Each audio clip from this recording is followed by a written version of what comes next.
प्रिय विद्यार्थियों, आज हम कक्षा 8वीं गणित एट ग्रेड अभ्यास पुस्तिका का अध्याय 2 एक चर वाले रैखिक समीकरणों के सवालों का अभ्यास करेंगे। सभी छात्र जिस पेज नंबर के बारे में दिया गया उसको ज़रूर देखें, क्योंकि उसको देखने से हम उदाहरण के सवाल अगर हल करते हैं तो हमारी अवधारणा ज़्यादा अच्छे से स्पष्ट होती है। अब यहाँ पहला सवाल है कि 3x ऋण 10 बराबर 5 दिया गया है, इसको हमको हल करना है। तो हम इसमें चर राशि x है, तो ये चर राशि वाली संख्या को अगर हम यहाँ बाएं तरफ रखें और बिना चर वाली राशि का पक्षांतर करें, तो बाएं पक्ष से दाहिने पक्ष में जब पक्षांतर करेंगे तो ऋण चिन्ह का धन हो जाएगा, चिन्ह बदल जाएगा। तो पहले से जो 5 दिया वो 5 लिखेंगे, फिर धन ऋण 5 का इधर आकर धन 10 बना। तो हम देखेंगे 3x 5 को 10 में जोड़ेंगे तो 15 हो जाएगा। और अब x के साथ 3 का गुणा है, तो जब इसका पक्षांतर होगा तो इसका दूसरे तरफ जाकर गुणा का भाग होता है, इसलिए 15 के बटे में 3 हो जाएगा। 3 का अगर हम पहाड़ा पढ़ें तो 3 से 3 है कम 3, 3 5 15, तो बराबर 5 आएगा। तो अर्थात उत्तर यहाँ पर x बराबर 5 होगा। इसी प्रकार हम दूसरा सवाल देखते हैं। प्रश्न क्रमांक 2 में यहाँ दोनों प्रश्नों के लिए पेज क्रमांक 26 और 27 हमको गणित की पुस्तक का देखना है। दूसरे सवाल में हम देखें तो यहाँ पर 2/5x धन 3 बराबर 5 दिया गया है। तो हम पहले चर राशि वाली संख्या को बाईं तरफ ही रहने दें, अर्थात 2/5 x को बाईं तरफ रहने दें और 3 को दाहिनी तरफ पक्षांतर करेंगे तो 5 ऋण 3 हो जाएगा। अब देखें हम तो यहाँ 2/5 x बराबर 5 में से 3 घटेगा तो 2 बचेगा।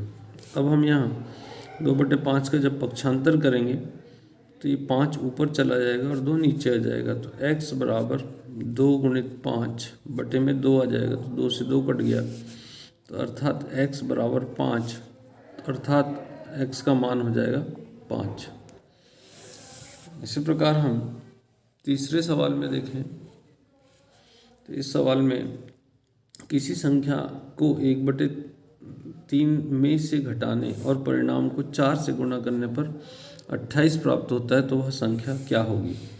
तो हम मान लें कि माना वह संख्या x है, तो अज्ञात राशि को हम सामान्यतः x मान लेते हैं।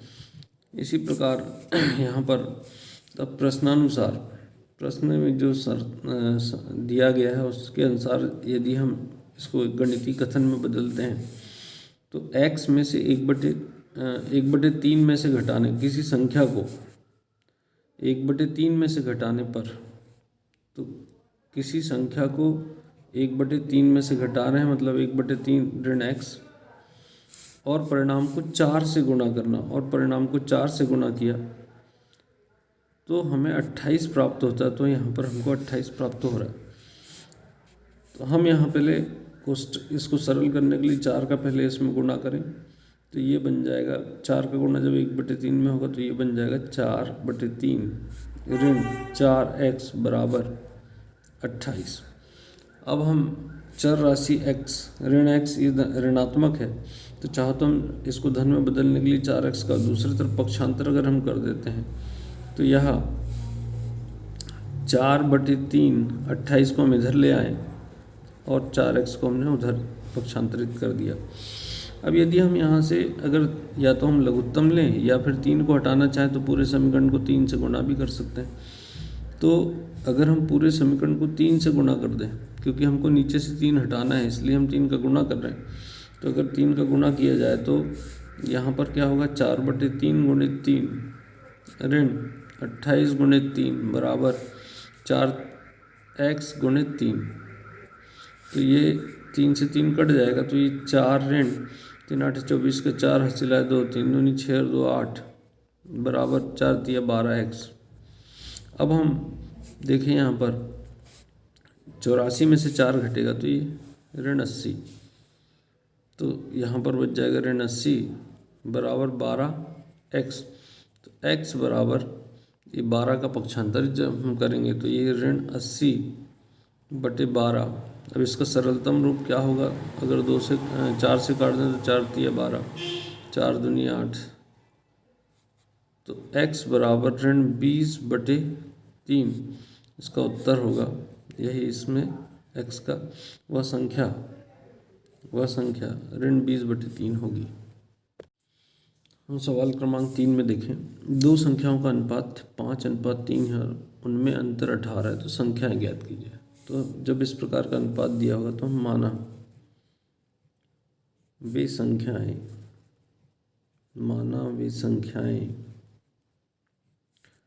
5x और 3x है। हमने मान लिया कि वो संख्याएं 5x और 3x है। प्रश्न के अनुसार उनमें अंतर 18 है, तो प्रश्नानुसार यहाँ पर दोनों का अंतर 18 है, इसलिए 5x ऋण 3x बराबर 18। यदि हम 5x में से 3x को घटाते तो कितना आ जाएगा? 2x। तो 2x बराबर 18। x के साथ 2 का गुणा है, तो जब इसका हम पक्षांतर करेंगे तो x बराबर 18/2। 2 से अगर काट दे तो 9 बार आ गया, तो x बराबर 9 आया। तो इसमें पहली संख्या जो थी 5x थी, तो पहली संख्या बराबर 5x, अर्थात 5 गुणित x की जगह 9 रखेंगे तो पहली संख्या हो जाएगी 45, और दूसरी संख्या बराबर 3x, अर्थात 3 गुणित 9 बराबर 27, अर्थात वे संख्याएं 45 और 27 होगी। प्रश्न क्रमांक 4 में हम देखें, किसी आयत का परिमाप बराबर 52 सेंटीमीटर है और उसकी चौड़ाई 11 सेंटीमीटर है, तो आयत की लंबाई ज्ञात करना है। तो हम माना आयत की लंबाई x मीटर सेंटीमीटर है। तो हम जानते हैं कि आयत का परिमाप बराबर, तो आयत का परिमाप बराबर 2 कोष्ठक में लंबाई धन चौड़ाई, ये इसका सूत्र होता है। तो आयत का परिमाप हमारे पास कितना दिया गया है? 52 सेंटीमीटर। तो 52 बराबर 2, लंबाई हमको ज्ञात करना और जिसको हमने x माना है, तो इसलिए x, और चौड़ाई सवाल में दी गई 11। अब यहाँ हम 2 को गुणा कर दें अंदर, तो 52 बराबर 2x धन 2 का 22 11 में गुणा होगा तो 22 हो जाएगा। दूसरे तरीके से हम 2 को पक्षांतर भी कर सकते हैं, इस प्रकार से भी हल कर सकते हैं। अब यहाँ हम देखें कि चर राशि x 2x है, तो 22 को बाएं तरफ अगर पक्षांतरित कर लें तो 52 ऋण 22, क्योंकि 22 उधर धन का था, इधर आकर ऋण हो जाएगा, बराबर 2x। तो ये घटाने पर यहाँ पर बचेगा 30 बराबर 2x। तो 2 का पक्षांतर होगा तो 30/2 बराबर x। 2 से अगर हम काट दें तो 15 बार कट जाएगा, अर्थात x बराबर 15 सेंटीमीटर। तो उत्तर जो हो जाएगा कि आयत की लंबाई, उत्तर हो जाएगा 15 सेंटीमीटर आयत की लंबाई होगी। प्रश्न क्रमांक 5 में राहुल और हारून की वर्तमान आयु का अनुपात 5:7 है। 4 वर्ष बाद दोनों की आयु का योग 56 होगा, तो दोनों की वर्तमान आयु ज्ञात कीजिए। तो हम मान लें कि माना राहुल और हारून की वर्तमान आयु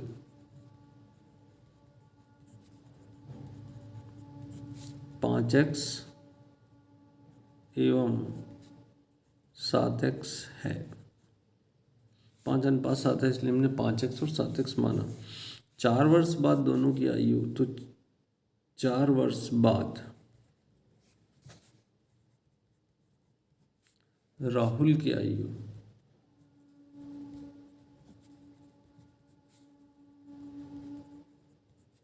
ये हो जाएगी 5x धन 4 और 4 वर्ष बाद हारून की आयु बराबर 7x धन 4। प्रश्नानुसार दोनों की आयु का योग 56 वर्ष है, तो 5x धन 4 धन 7x धन 4 बराबर 56 है। तो हम यहाँ देखें कि समान चर राशियों वाले पद कौन कौन से हैं और बिना चर राशि वाले कौन से हैं। तो यहाँ पर देखें 5x और 7x, तो इन दोनों को अगर हम जोड़ दें तो 5 और 7 12, तो 12x और 4 और 4 ये बिना x वाले हैं, तो 8 बराबर 56। अब हम यहाँ से 12x बराबर पक्षांतर करेंगे 8 का, तो 56 ऋण 8, तो यहाँ अगर हम देखें तो 16 में से 8 गया तो 8 बचेगा और यहाँ पर 5 हासिल का 1 चला जाएगा तो 4, तो x बराबर 48/12, 12 का 12 कम 12, 12 चौका 48, तो x बराबर 4। अर्थात राहुल की आयु वर्तमान आयु उसकी जो थी 5x, तो 5x मतलब 5 और x का मान 4 आया, तो 5 × 4 बराबर 20 वर्ष। और हारून की वर्तमान आयु जो होगी वह है 7x, तो 7 × 4 बराबर 28 वर्ष होगी। प्रश्न क्रमांक 6 में दो संख्याओं का योग 90 है। यदि एक संख्या दूसरी संख्या से 10 अधिक है तो दोनों संख्याएं ज्ञात कीजिए। तो यहाँ हम माना पहली संख्या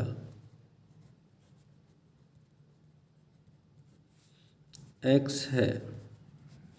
प्रश्न में दिया गया कि एक संख्या दूसरी से 10 अधिक है, तो हम मान लें कि दूसरी संख्या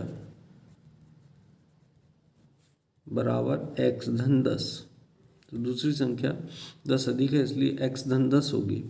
प्रश्नानुसार दोनों संख्याओं का योग 90 है, तो x धन 10 दोनों को जोड़ेंगे तो बराबर 90 आएगा, तो x धन 10 बराबर 90। तो यहाँ x में x अगर हम जोड़ेंगे तो कितना हो जाएगा 2x, 2x बराबर, और 10 का पक्षांतरित कर लें तो 90 ऋण 10, तो 2x बराबर 80, तो x बराबर 80/2, 2 से अगर हम इसको काटें तो 40, तो x बराबर 40। तो पहली संख्या बराबर 40, दूसरी संख्या बराबर x धन 10 अर्थात 40 धन 10 बराबर 50। तो वे संख्याएं 40 और 50 होगी। प्रश्न क्रमांक 7 में समीकरण को हल करना है। समीकरण दिया गया z/z धन 12 बराबर 3/5। इसमें हम वज्र गुणनखंड विधि या तिर्यक गुणनखंड विधि का उपयोग करें तो यहाँ पर 5 का गुणा z से होगा, तो z × 5 बराबर 3 कोष्टक में z धन 12, 5z बराबर 3 का गुणा अगर हम करते हैं तो 3z और 12 दिया, ये 3 का गुणा 12 में हो तो 12 दिया 36 हो जाएगा। हम चर राशि वाली संख्याओं को एक तरफ कर लें तो 5z ऋण 3z बराबर 36। अगर हम घटाते हैं तो 5z में से 3z जाएगा तो 2z बचेगा बराबर 36, तो z बराबर 36/2। अगर इससे काटेंगे तो 2 एकम 2, 2 8 16, तो z बराबर 18। तो यहाँ z का मान 18 होगा। उत्तर z बराबर 18। प्रश्न क्रमांक 8 में दो अंकों वाली संख्याओं के अंकों का अंतर 3 है।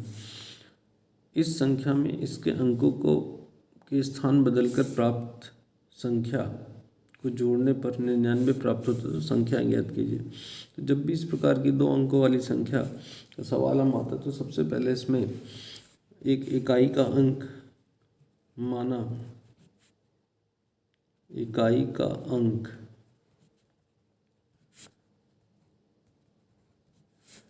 पुस्तक में b माना गया है तो हम यहाँ पर x मान लें, x है। अब यहाँ दोनों अंकों में अंतर जो है 3 का है तो इसलिए दाही का अंक या तो 3 कम होगा या 3 अधिक होगा। तो हम मान लेते हैं कि 3 अधिक है, अंतर 3 है इसलिए हमने माना x धन 3 है। तो जो संख्या बनेगी मूल संख्या, तो कभी भी दाही के अंक में 10 का गुणा होता है इसलिए 10 गुणित x धन 3 पर और इकाई का अंक जुड़ जाएगा धन x। इसको अगर हम हल करें तो 10 का गुणा x में होगा तो 10x और 10 का गुणा 3 में होगा तो 10 × 30 धन x। तो 10x और 1x हो गया 11x धन 30। तो जो मूल संख्या होगी वह होगी 11x धन 3। अब प्रश्नानुसार कि इस संख्या में इसके अंक को बदलकर प्राप्त संख्या, तो अंकों को बदलने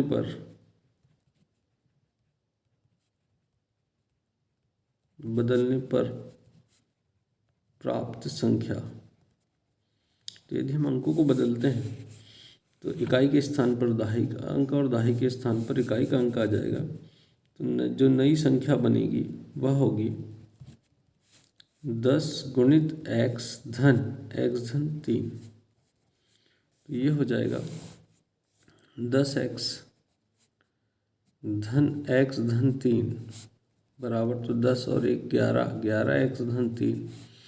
तो यह दूसरी संख्या बनेगी 11x धन 3। प्रश्नानुसार अब इन दोनों को जोड़ने पर 99 प्राप्त होता है।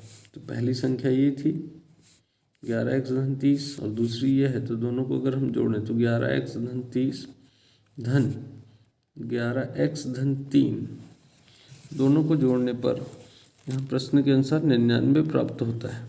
तो हमने बराबर 99 लिखा। अब 11 और 11 कितना हो जाएगा 22x और 30 और 3 33 बराबर 99। तो 22x बराबर 99 ऋण 33, इसको घटाएंगे तो 22x बराबर ये बचेगा 66। तो यदि हम यहाँ पर इसको हल करते हैं तो x बराबर 66 बटे यहाँ 22 का गुणा है तो इसका भाग होगा, तो इससे अगर काटें तो 3 बार कटेगा तो x बराबर 3।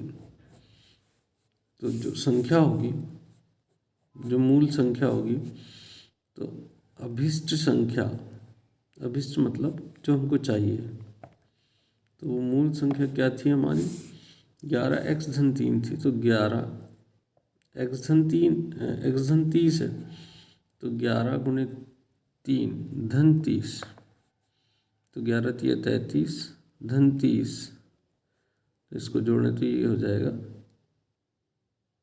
63। ये इसका उत्तर होगा। तो उत्तर अगर हम देखें तो 63 के दोनों अंकों में 3 का अंतर है और वही अभिष्ट संख्या होगी। सवाल क्रमांक 9 में विलियम और गुरदीप की आयु, वर्तमान आयु 5:7 है। 4 वर्ष बाद उनकी आयु का अनुपात 3:4 हो तो उनकी वर्तमान आयु ज्ञात कीजिए। तो माना